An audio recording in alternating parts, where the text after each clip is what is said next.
Back in 1935, Carl Jung stumbled upon something deeply unsettling, a truth that modern psychology often prefers to sweep under the rug.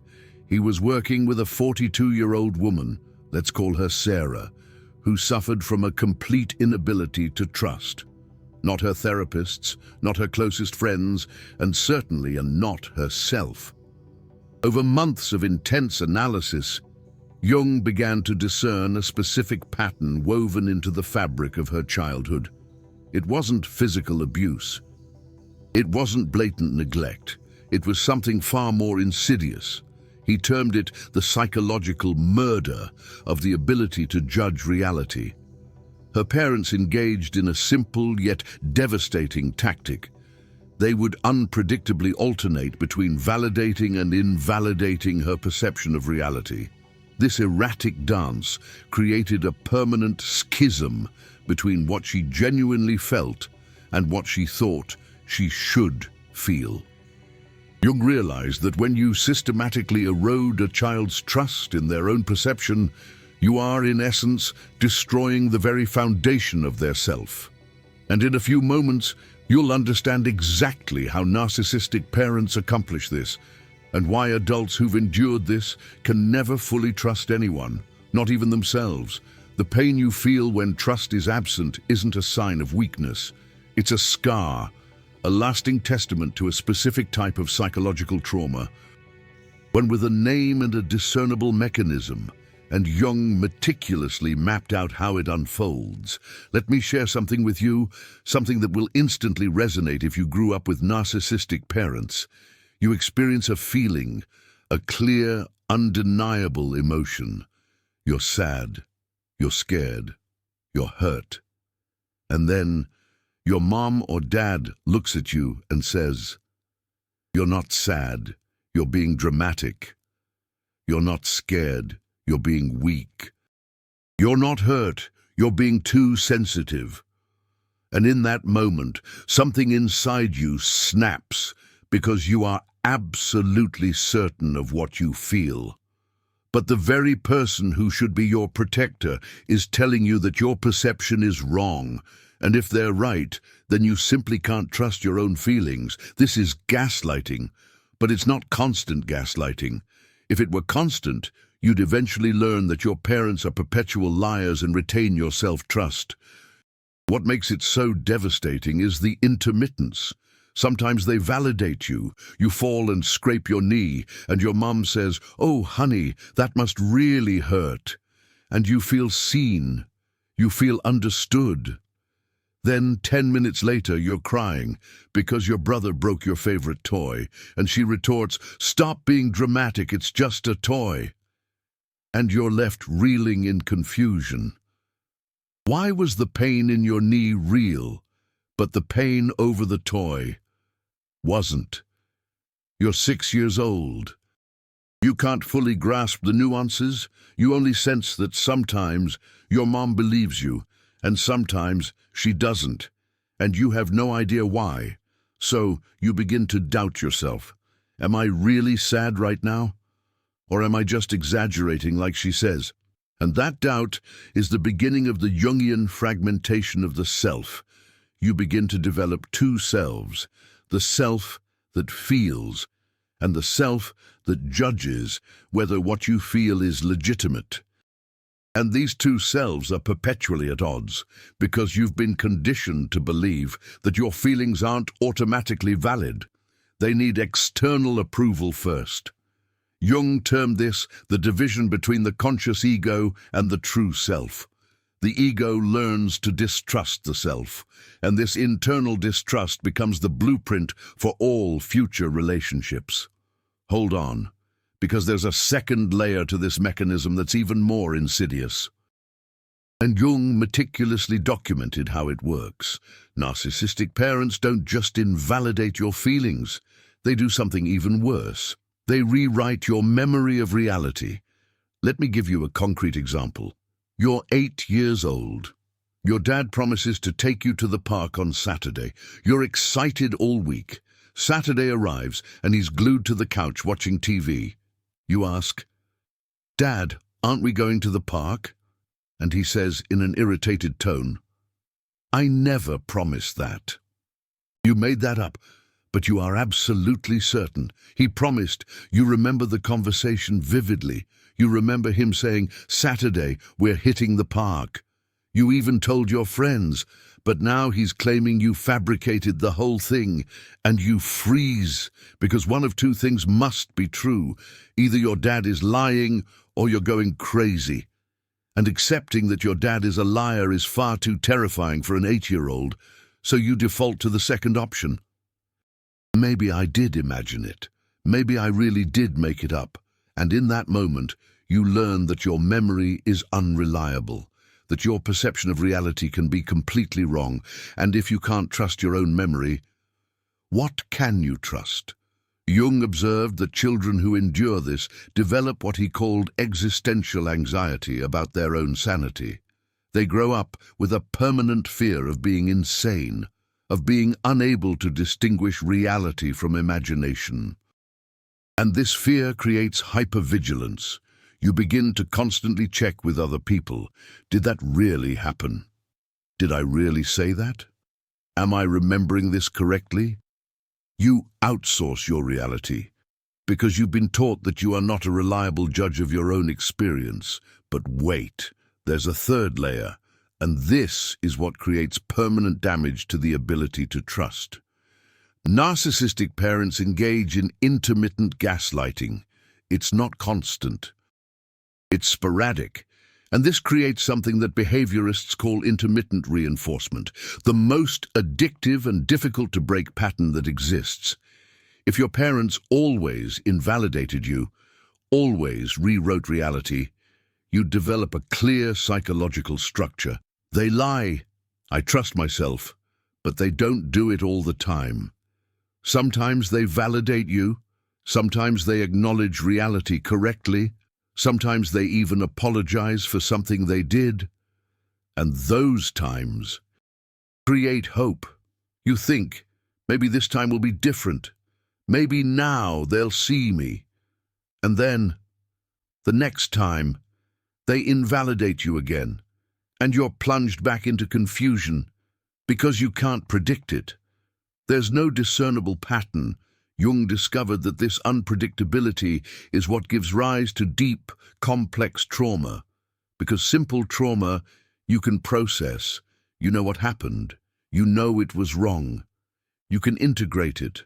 But intermittent trauma, where sometimes the person validates you and sometimes they destroy you, that fragments the psyche in a way that Jung termed structural dissociation. You can't form a coherent narrative because the narrative is constantly shifting, and without a coherent narrative, you can't trust anything, not other people, because they might change at any moment, just like your parents did, not even yourself, because you've been trained that your perception is inherently flawed. Hold on to this idea of narrative fragmentation, because it's going to make perfect sense when I show you how this manifests in adulthood, and why people who've endured this tend to have specific relationships that always follow the same destructive pattern. Let me tell you about a patient that Jung documented back in 1938. Her name was Ashley, 35 years old, intelligent, professionally successful, but completely unable to maintain a romantic relationship for longer than 6 months. The pattern was always the same. She would meet someone. In the first 2 months, everything was perfect. She trusted. She opened up. She believed that this time it would be different. And then the person would do something small. They'd forget to call when they promised. They'd change plans without giving notice. They'd get irritated over something Ashley said. And in those moments, Ashley would panic completely. It wasn't normal sadness. It was existential terror, because it triggered a bodily memory of childhood, the unpredictability of her parents, the sudden invalidation, reality being rewritten, and the panic would make her react in 2 ways.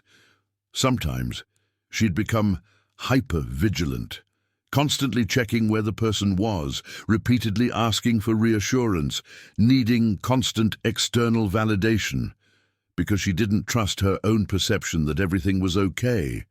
Other times, she'd pull away completely, end the relationship before she could be abandoned, because abandoning first was less terrifying than waiting to be destroyed again, like she was in childhood. Carl Jung realized that Ashley wasn't consciously choosing these patterns. She was being commanded by an autonomous complex that he called the broken trust complex, a set of memories, emotions, and patterns that took control whenever trust was at stake. And the complex had its own logic, the survival logic of a 6-year-old child who learned that trusting is dangerous, that external validation is illusory, that at any moment, reality can be rewritten and you can be invalidated again. For adult Ashley, this didn't make rational sense. She knew that her boyfriend forgetting to call didn't mean he was going to destroy her. But the complex didn't know that. The complex was still operating with childhood information, where forgetting to call was followed by total invalidation of her reality. Hold on, because the most important part about this complex is coming now. And this is where most people get stuck. When they try to heal this wound, Jung discovered that you can't simply decide to trust, because trust isn't a conscious decision, it's a function of the self. And when the self was fragmented in childhood, the function of trusting becomes permanently damaged. It's like having a bone that broke wrong. It doesn't naturally heal in the correct position. It needs to be rebroken and realigned. And doing that hurts more than the original fracture. For Ashley, healing trust meant reliving the memories of all the times she was invalidated, all the times reality was rewritten, all the times she learned that her feelings weren't trustworthy, and Jung guided her through a process that he called the integration of the shadow of trust. Because the ability to trust that was psychologically murdered in childhood doesn't disappear. It goes into the shadow. It becomes unconscious. And from there, it sabotages all her relationships. The integration process had specific steps. First, recognize that the invalidation really happened, that it wasn't her imagination, that it wasn't an exaggeration, that it was real psychological abuse, and that it left a real scar.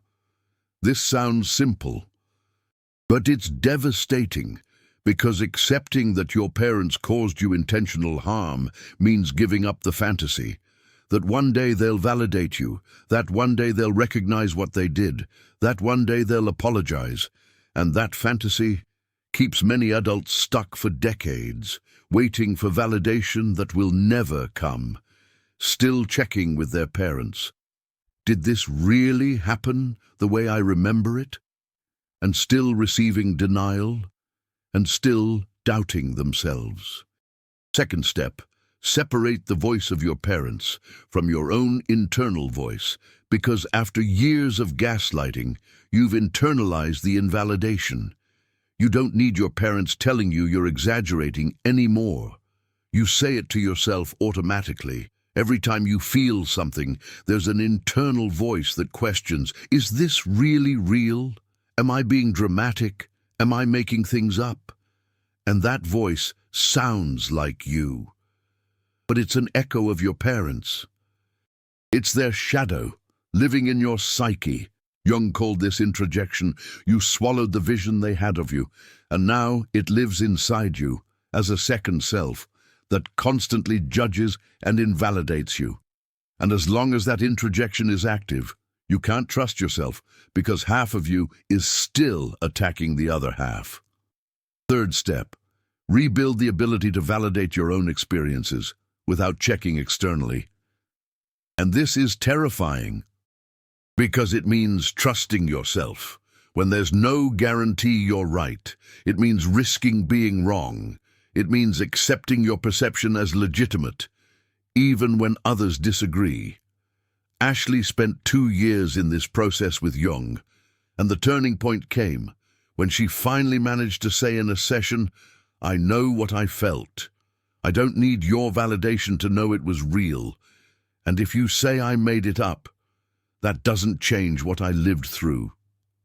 In that moment, she reclaimed authority over her own reality, and for the first time since childhood, she trusted herself completely, even if just for a few minutes. And Jung documented, when you can do this, when you can validate your own experience without needing external approval, something reconnects between the conscious ego and the self. The Jungian fragmentation starts to heal. Trust starts to be reborn, but it's not blind trust. It's conscious trust. You know that you might be wrong sometimes. You know that your perception isn't perfect, but you also know that it's good enough, that you're a competent judge of your own life, and that when you feel something, it deserves to be taken seriously. By yourself first, before anyone else. And when you have that, when you regain trust in yourself, you can finally trust others in a healthy way. Not desperate trust where you need them to validate you, but free trust where you choose to believe in them, knowing that if they betray you, you won't fragment, because you have an internal center that no one else can destroy. This is what Jung called the individuation of trust. And it's the hardest thing someone who grew up with narcissistic gaslighting can do, because it means challenging a lifetime of programming. It means relearning reality from the inside out. It means becoming your own internal parent, who finally validates you. And for most people, this journey takes years, not months, years of recognizing when you're checking externally instead of trusting internally.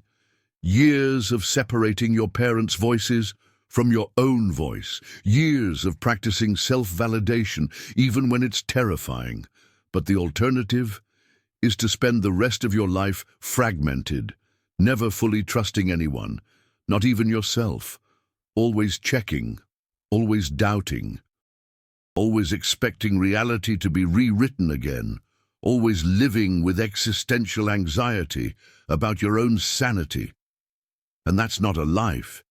It's psychological imprisonment.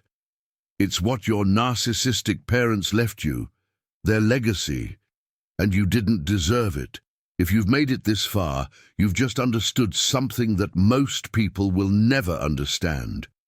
You now know why you can't trust. You know the exact mechanism. You know it's not your weakness, that it's not paranoia, that it's a scar from a specific trauma that has a name and an origin. And knowing this doesn't automatically heal you, but it's the first step, because you can't heal what you don't understand. And now, you understand. If this video has shown you something about your own childhood that you've never seen clearly before, the super thanks button down below isn't just financial support. It's you saying, this truth about trust trauma needs to be known. Because there are millions of people living with this fragmentation, without knowing why, without knowing it has a name, without knowing there's a path to healing. Every time you support this channel, you're helping to bring to light psychological truths that have been buried for decades. Carl Jung documented this back in 1935, but modern psychology has preferred to focus on obvious trauma, on physical abuse, on clear neglect, and in the meantime, millions of people grew up with parents who destroyed trust in invisible ways, through intermittent gaslighting, through systematic invalidation, through the constant rewriting of reality. And no one called it abuse. No one said, this is trauma. No one validated the pain until now, until this moment where you finally understood. And when you click that golden heart, you become part of a movement that's bringing these truths back. You're not just a spectator. You're a conscious survivor, breaking the cycle of generational gaslighting. Now, Let me show you how to identify if you're doing this with your own children without realizing it. Because the scariest thing about narcissistic gaslighting is that most parents who do it don't know they're doing it. They grew up being invalidated. So, for them, it's normal.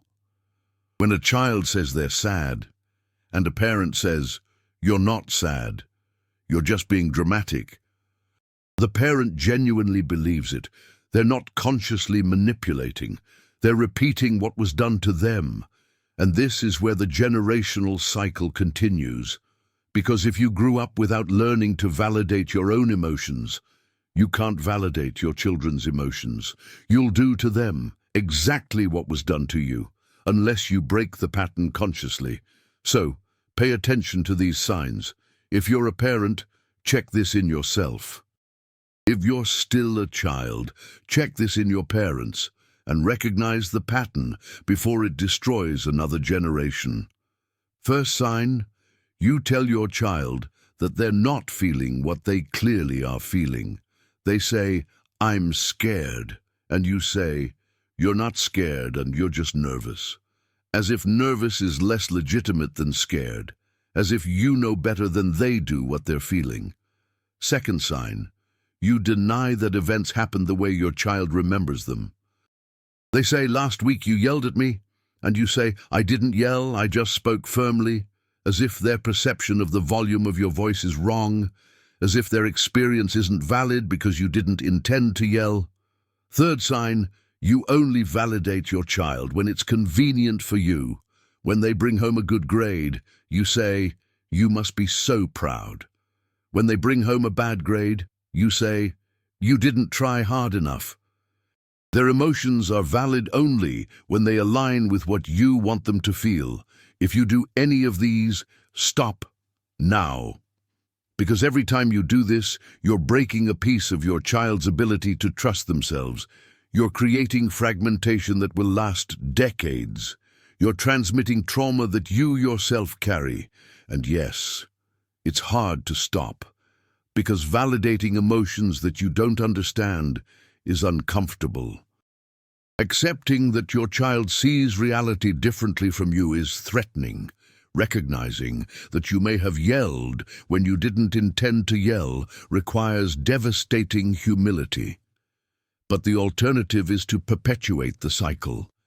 It's to create another generation of adults who can't trust, who live checking reality externally, who never feel safe in their own perception, who carry permanent existential anxiety about their own sanity.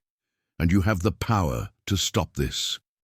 You can be the parent who finally validates, who says, "You know better than I do what you feel," who recognizes, "Yes, I yelled, and it was scary for you," who accepts, "Your experience is different from mine, and both are real."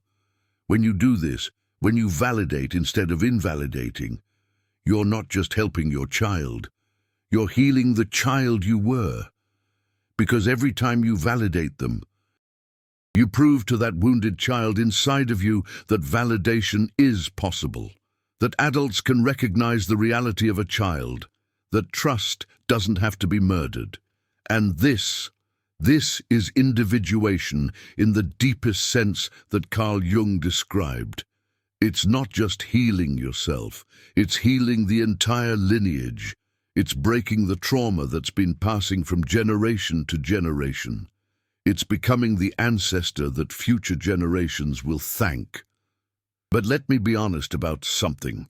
Even when you understand all of this, even when you recognize the pattern, even when you commit to breaking the cycle, you're still going to fail sometimes. Because no one validates perfectly. All the time, you're going to be tired, and you're going to say to your child, "Stop complaining." You're going to be stressed, and you're going to deny that you yelled when you clearly yelled. You're going to be defending your ego, and you're going to invalidate their perception without wanting to. And in those moments, the most important thing isn't that you were perfect. It's what you do after. It's going back and saying, "I messed up. I invalidated you. And you were right. What you felt was real. And I'm sorry for denying it. This apology, this admission of error, is what breaks the cycle of gaslighting, because it shows your child that adults can be wrong, that their reality isn't always questionable, that sometimes the parents are wrong and the child is right, and that this is okay.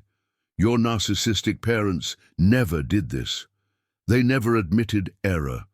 They never went back. They never said, "You were right, and I was wrong."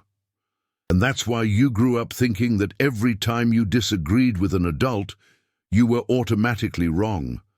But when you admit error to your child, you give them something that you never had: permission to trust their own perception, even when it conflicts with authority. And this is the foundation of an authentic self. It's what allows real individuation. It's what creates an adult who doesn't need to check reality with others before believing in themselves.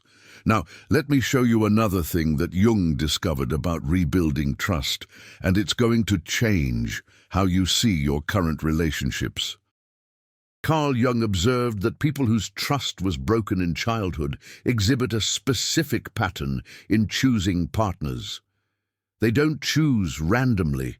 They choose people who recreate the family dynamics, and they do this unconsciously, because the complex is trying to resolve the original trauma. Let me explain the logic of the complex. It thinks like this: if I can get this person to validate me, then I'll finally prove that I'm worthy. If I can get this partner to see me, then I'll correct what my parents didn't do. So, you choose someone emotionally unavailable, someone who sometimes validates and sometimes invalidates, someone who's unpredictable, exactly like your parents were. And you think you chose wrong by accident, but it wasn't an accident. It was the complex calling the shots. And what happens? You recreate the trauma, because that person can't give you what you need.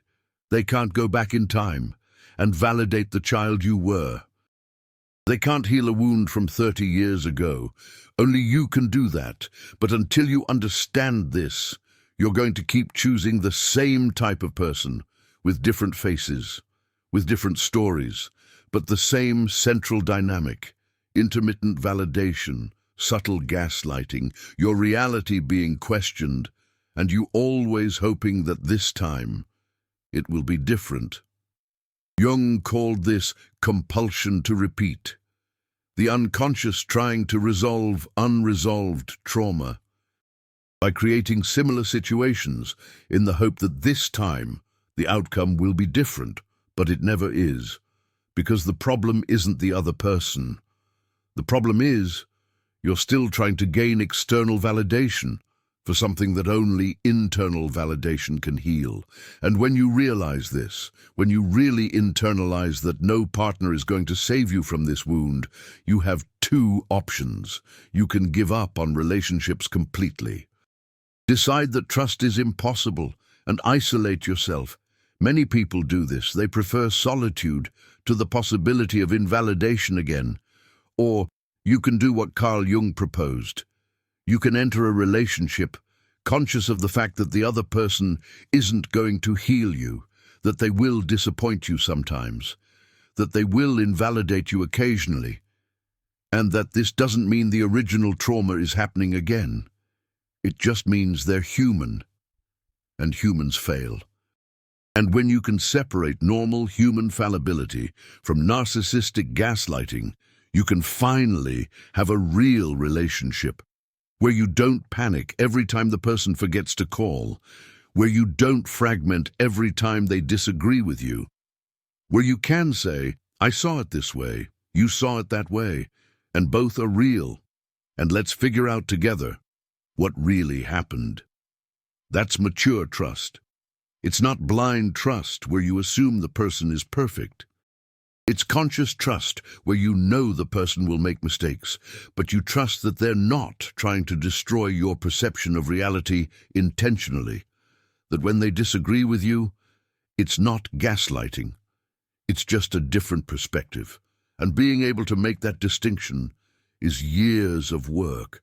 because your body has been trained to panic at the first sign of invalidation. Your nervous system can't distinguish between gaslighting and a normal disagreement. Everything activates the same terror response. So you need to retrain. You need to teach your body that not every invalidation is trauma, that you can disagree with someone and both be partially right, that reality is complex and different perspectives can coexist, and that this doesn't mean you're crazy. This retraining happens through corrective experiences.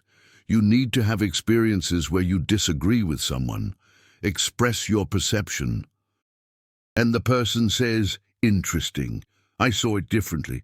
Let's explore this together," without denying your reality, without saying you made it up, without making you feel crazy. And every time that happens, every time someone validates that your perception is legitimate, even when it's different, something heals. A little piece of the fragmentation reconnects. A little bit of trust is reborn. And slowly, over months and years, you reconstruct the ability to trust. That was broken in childhood, but this requires choosing the right people to have these experiences with. If you keep choosing partners who gaslight you, you're only going to re-traumatize yourself. You need to actively seek out people who validate you, who recognize multiple perspectives, who admit when they're wrong, who don't have a need to always be right at the expense of your sanity. And recognizing these people requires you to trust yourself a little bit. First, enough to say, when this person invalidates me repeatedly, that's not a defect in me. That's a bad choice on their part, and I deserve people who validate me. This is what Carl Jung called conscious self-love. It's not narcissism. It's not thinking you're always right. It's recognizing that you deserve to be taken seriously, that your experience is valid, and that people who constantly deny this are not safe for you. And developing this self-love, when you grew up being invalidated, is revolutionary, because it goes against everything you were taught.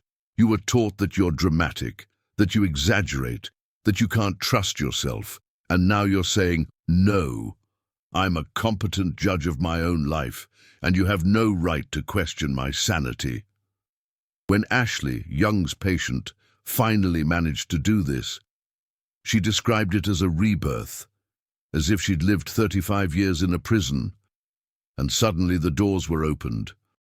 Jung documented, she said she'd spent her life waiting for permission to exist, and realized that no one can give or take away that permission. She is real, independently of external validation, liberating and terrifying at the same time. Liberating because you're no longer at the mercy of others to confirm your reality. Terrifying because you're entirely responsible for validating yourself. But that terror is a sign of psychological maturity. Children need external validation. Adults can validate themselves while remaining open to feedback. When you're an integrated adult and someone tells you that you're not sad, you can respond, "I respect that you see it that way," and "I still know that I am sad."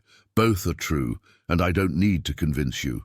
This is what Carl Jung called a strong but flexible ego, strong enough to maintain your own reality, flexible enough to consider different perspectives, and integrated enough not to panic when the two things conflict. And getting to this place, when you grew up with narcissistic gaslighting, is heroic work. It's a journey of individuation. In the deepest sense, it's becoming whole. When you were taught that you were broken, it's trusting yourself, and when you were taught that you're crazy, but you can do it, not instantly, not without pain, not without years of conscious work, but it is possible. Jung proved it with Ashley and hundreds of other patients, and you can prove it to yourself. You start small. You practice validating your own experiences in moments where the stakes are low. You feel cold. Someone says, "It's not cold," and instead of doubting yourself, You say, "I'm feeling cold," and you don't need their agreement to know that your body is cold. It seems trivial, but it's not, because every time you validate your own experience without checking externally, you strengthen the connection between your conscious ego and your true self. You rebuild trust, one brick at a time, and eventually you have a structure strong enough to trust yourself in bigger matters. And when you get there, when you finally trust yourself completely, you'll look back and realize something that Jung always said. The trauma hasn't disappeared. The memory of the invalidation is still there, but it doesn't control you anymore. You've integrated it. And in that integration, you've become stronger than the wound. Comment below. At what age did you stop trusting your parents? And what exactly happened at that moment? Because your story could be the mirror that someone else needs to recognize that they're not alone in this wound.